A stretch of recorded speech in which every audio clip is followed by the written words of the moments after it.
போன வாரம் நடந்தது உனக்கு தெரியும்ல. போன வாரம் நான் வந்து சாம்பியன்ஷிப்புக்காக சேலஞ்ச் பண்ணேன். எனிவோர் எப்போ வேணாலும் சாம்பியன்ஷிப்புக்காக மோதலான்னு சொன்னான்.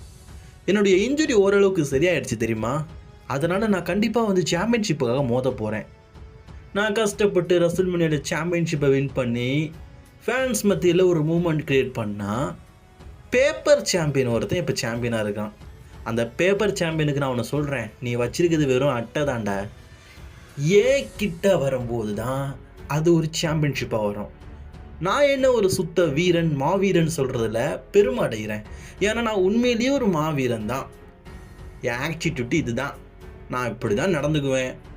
சரின்னு பட்டதுன்னா சரின்னு சொல்லுவேன், தப்புன்னா தப்புன்னு தான் சொல்லுவேன். அவன் வரல இன்னைக்கு, எங்கேயா வந்திருக்கானே. நான் யாரை சொல்கிறேன்னு உங்களுக்கு தெரிஞ்சிருக்குமே.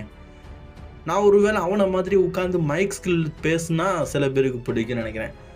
அவனுக்கெல்லாம் வாய் மட்டும்தான் இருக்குது, ஆள்லாம் இருக்க மாட்டானே. ஆனால் அவனுக்கும் எனக்கும் இன்ஜுரி ஒரே டைமில் தான் ஏற்பட்டிருக்குது. கிட்டத்தட்ட எனக்கு முன்னாடியே அவனுக்கு இன்ஜுரி ஏற்பட்டுச்சு. நான் தான் அவனுக்கு இன்ஜுரி ஏற்படுத்தி விட்டேன். ஆனால் எனக்கு இன்ஜுரி ஓரளவுக்கு சரியாயிடுச்சு. ஆனால் இன்னும் அவன் மாவு கெட்டு போட்டு தான் திட்டுட்டு இருக்கான்னு நினைக்கிறேன். சரி, எது எப்படியோ இப்போ நடக்கிற ராவும் சரி, எந்த விதமான ஷோவும் சரி சரியே இல்லை. அது இன்னும் ஒரு சில தினங்களில் சரியாக நடக்கும். ஏன்னா பேப்பர் சாம்பியனாக இருக்கிறானே ஒருத்தன், அவங்ககிட்ட இருக்கிற டைட்டில் என்கிட்ட வரப்போதில்லை. அப்போ எல்லா ஷோவும் ஒழுக்கமாக இருக்கும். நீங்கள் மறக்காமல் தொடர்ந்து வீடியோ பார்க்க சேனலை சப்ஸ்கிரைப் பண்ணிக்கோங்க.